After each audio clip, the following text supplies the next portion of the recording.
요즘이 어떤 시대입니까? AI가 뭐 사진도 만들고 동영상도 만들고 음악도 이제 창작을 하는 시대가 됐어요. 그러면 이제 챗 GPT가 만들어낸 창작물, 뭐 예를 들어 뭐 시나 에세이, 논문 이런 거 저작권은 과연 누구한테 있을까요? 혹은 이 자율주행차가 사고를 냈을 때 책임은 누구한테 있을까요? AI가 만든 그 음악들을 소개해 주셨는데 이런 음악의 저작권은 누구한테 있을까요? 그래서 인공지능의 발전도 좋지만 그 관련해가지고 벌어질 수 있는 법적 이슈들에 대해서 짚고 넘어가면 좋을 것 같아가지고 한번 저작권 관련해서 한번 준비해봤습니다. 게티 이미지, 엄청난 양의 이미지를 소유하고 있고 사진을 이제 상업적으로 사용 가능할 수 있게 해주는 그런 서비스인데 스테빌리티 AI가 만든 이제 스테이블 디퓨전이라는 게 있어요. 아주 많은 양의 이미지를 이제 학습을 했을 텐데 그 중에 이제 게티 이미지의 상업용 그림들도 그 학습 그게 잘 포함이 되어 있었다. 경이적인 규모로 당당하게 침해했다. 라고 해가지고 소송을 건 일이 있었어요. 사실 이 소송이 중요한 이유는 인공지능이 저작권 관련해가지고 이제 슬슬 이야기들이 막 나오기 시작할 텐데 아마 이 소송이 이 저작권 관련해서 큰 기점이 되는 소송일 거라고 많은 사람들이 평가를 하고 있기 때문에 이 뉴스를 한번 가져와 봤고요. 또 챗 GPT와 관련한 얘기도 좀 있더라고요. 챗 GPT가 만들어낸 콘텐츠 저작권은 과연 누구한테 있을 것이냐. 그래서 그냥 챗 GPT로 이제 텍스트를 학습을 한 건데 그냥 떠돌아다니면서 이제 블로그나 사람들이 쓴 글 같은 거를 무작위로 가져다가 가공을 해서 예쁜 결과를 이렇게 내어주는 거죠. 그러면서 이제 원저자한테는 이제 딱히 뭐 허락을 받지 않았던 것 같은데 그럼 학습용 데이터를 얘네들이 무작위로 이렇게 학습을 해놓고 거기서 이제 오픈AI가 수익을 창출한다고 하면은 만약에 이런 텍스트들이 없었다면은 이 GPT의 올바른 답변도 없었을 거 아니냐 뭐 이런 얘기들도 있었어요. 단정하기 어렵다. 그래서 아직 한국에서는 이 저작권과 관련해가지고 인간의 사상과 감정을 창작적으로 표현으로 정의를 합니다. 그래서 여기서 가장 중요한 단어는 인간이죠. 그래서 사실 챗 GPT는 인간이 아니기 때문에 저작권이 없을 수 있지 않을까라는 얘기를 하는 거예요. 그래서 여기서 예를 들면은 뭐 원숭이가 셀카를 찍었어요. 근데 한국에서는 그 인간이라는 단어가 들어가기 때문에 이것도 저작권이 없다는 거죠. 이거 미국에서도 똑같고요. 아 그리고 챗 GPT한테 너 혹시 너가 만들어낸 결과물이 저작권이 있냐? 라고 하니까 챗 GPT는 저작권이 나한테 없다 라고 답하기도 했었습니다. 그리고 또 이런 소송도 있었습니다. 이 코파일럿이라고 하면은 이 자동 프로그램 코드 완성 AI죠. 뭐 예를 들어 프로그래머가 코드 일부를 짜면은 그 다음에 이제 어떤 코드가 들어갈지 이제 인공지능한테 물어보면은 코드를 자동으로 완성시켜주는 방식인데 이 마이크로소프트가 2018년도에 깃허브를 인수를 했어요. 그리고 이제 이 코파일럿은 그 깃허브에서 내놓은 이제 인공지능 코딩 도구인데 그래서 사람들이 이것도 이제 문제 제기를 한 게 아니 아무리 프로그래머들이 깃허브에 그 자신들의 코드를 이 오픈소스로 올려놨어도 그거를 이제 재료로 해가지고 학습을 해가지고 이 코파일럿을 쓰는 게 맞냐 하면서 이제 마이크로소프트와 오픈AI, 깃허브를 이제 소송하는 일이 있기도 했었습니다.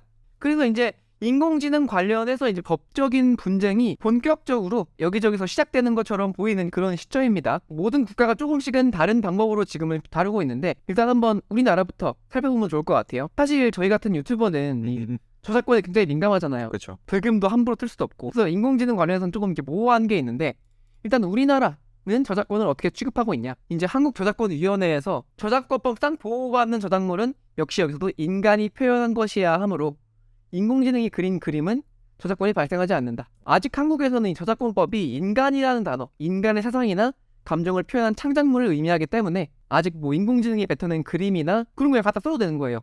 인공지능이 만들어낸 뭐 음악 같은 거 그냥 갖다 써도 되는 거예요. 왜냐면 인간이 만든 게 아니기 때문에. 그러니까 저작물로 인정하지 않는 거죠. 그래서 코끼리가 막 코로 막 그림 그리는 코끼리도 있잖아요. 네.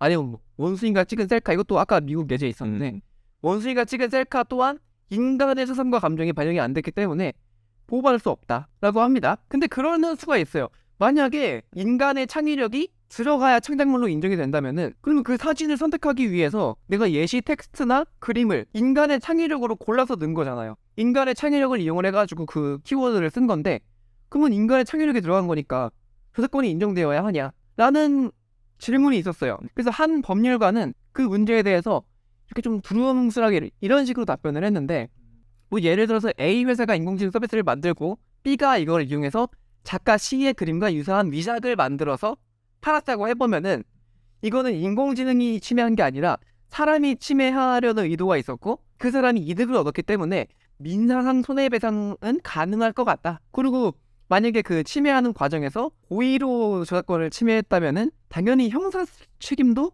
져야 하지 않을까?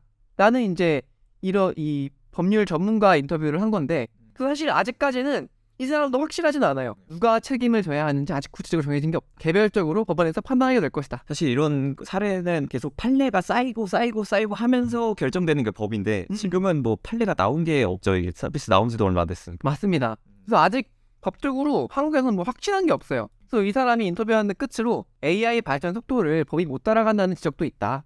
뭐 이런 식으로 이야기를 합니다. 뚜렷한 게 정의된 게 없으니까 얼른 이 법에 대해서 얼른 이 막는 방법 이런 것도 빨리 논의가 되어야 한다라는 이제 아쉬움을 남기기도 합니다. 근데 이거는 법의 문제고 이제 사람의 주먹은 법보다 빠르죠. 국내 국제학교 학생들이 챗 GPT로 과제를 대필했어요. 전원 빵점 처리됐습니다. 아이고, 선생님들은 판사보다 결정이 빠릅니다. 그러네요. 그래서 챗 GPT로 이 친구들이 영문 에세이를 썼나 봐요. 다 빵점 처리한 것으로 확인이 됐다고 합니다. 근데 진짜 다행인 거는 이 선생님이 인공지능에 대해서 적어도 지식이 있다는 거잖아요. 그러게요. 이거 어떻게 알았지? 그러니까요. 이 인공지능을 너무 잘 아시고 앞으로도 내가 GPT 제로로 검사를 하겠다 공지했다고 해요. 야, 그러면은 또 악용될 수도 있을 것 같네요. GPT로 써서 나오면 또 고치고 하고. 그럴 수 있는데 이 정도만 돼도 사실 이 선생님은 깨어 계신 선생님인 거죠. 누가 딱 봤는데 에세이 잘 썼네로 했지만 뭔가 이상함을 느낀 거잖아요. 여기서 그러네요. 이거 인공지능 왜 이렇게 잘 썼지? 그래서 이 선생님은 아주 깨어 있는 선생님이라서 앞으로 이제 선생님들이 필요한 능력 중에 하나가 인공지능 탐지 능력. 그래서 이제 얼른 한국도 이제 인공지능 저작권 관련된 문제가 빨리 논의되면 좋을 것 같은데 다른 나라들은 현재 인공지능 저작권 관련해서 어떤 단계에 와 있나 한번 살펴봤습니다. 일단 미국부터 가볼게요. 인간, 여기도 이제 휴먼빙에 의한 창작된 독창적인 저작물만이 등록한다라고 규정이 되어 있습니다. 그래서 미국도 아직 그 인간이 창작하지 않은 것으로 판단되는 저작물은 등록 신청을 거절한다 하면서 이제 인공지능 자체가 저작자가 될 수 없음을 이제 명확히 밝히고 있습니다. 이 부분은 한국이랑 좀 비슷하죠? 그러네요. 그 인간이라는 단어가 참 중요한 것 같아요. 괜히 이 단어 있었다가 예전에 만들어놨다가 괜히 세상이 바뀌어서 인공지능이 됐는데 적용이 안 돼서 참 이 단어가 있냐 없냐가 좀 여부가 중요한 것 같아요. 근데 또 미국은 저렇게 정의를 하긴 하는데 또 최근에 어떤 일이 있었냐면은 최근에 이제 미드전이라는 그 인공지능 이 창작한 만화를 저작권에서 승인을 하긴 했어요. 그러면 이제 미국도 저작물 만드는 주체 AI도 포함하는 거냐라고 하니까 일단 저작권의 소유자는 일단 사람만 인정을 했는데 미국도 이 문제에 대해서 어느 정도 인지를 하고 있고 적어도 이 저작권에 대해서 이제 판가름을 해주긴 했다. 그래서 점점 이 문제에 대해서 논의가 되고 있고 나아가고 있다. 그러면 하나의 사례가 좀 쌓인 거니까 그쵸. 이게 인정이 계속 될 수도 있겠네요. 그쵸. 이제 앞으로 법은 저기서 머물러 있지만 앞으로 굉장히 미국은 좀 더 이렇게 깨어있는 진보된 방향으로 생각을 하고 있는 것 같아요. 그러면 중국으로 한번 가볼게요. 이 중국도 이 저작권법 규정을 보자면은 인간이란 표현은 이제 대놓고는 없는데 독창성, 표현, 지식의 성과라고는 규정을 하고 있어요. 굳이 뭐 인간으로부터 창출될 것을 요구하고 있지는 않은데 근데 이제 부속 그 법률에 이제 저작자를 자연인으로 규정하고 있긴 합니다. 그래서 중국도 아직까지는 인공지능은 저작자의 지위를 가질 수 없다라는 저작권법 규정이 되어 있습니다. 인도로 한번 가볼게요.